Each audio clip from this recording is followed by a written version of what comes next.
Tu savais qu'il y avait des flamants roses en France? Et même qu'il y a des gens qui les étudient depuis 50 ans? Eh ben, je suis allé à leur rencontre et je t'emmène avec moi.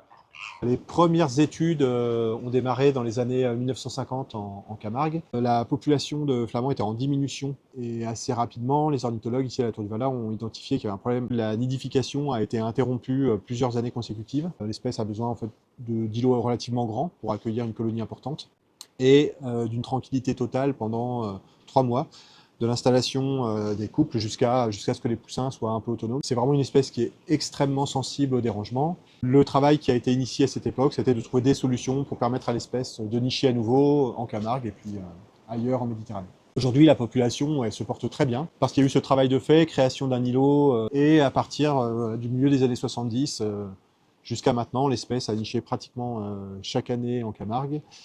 Et ce succès a ensuite été reproduit en Espagne, en Italie, dans d'autres pays, sur le pourtour méditerranéen. Et à partir de 1977, on a commencé le programme de bagage. Et c'est un programme qui est toujours en place aujourd'hui. On est à 75 000 oiseaux bagués, à peu près, dont 30 000 en Camargue.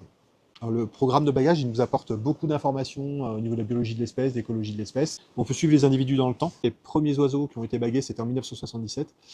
Et on observe encore aujourd'hui une petite dizaine de ces individus autour de la Méditerranée.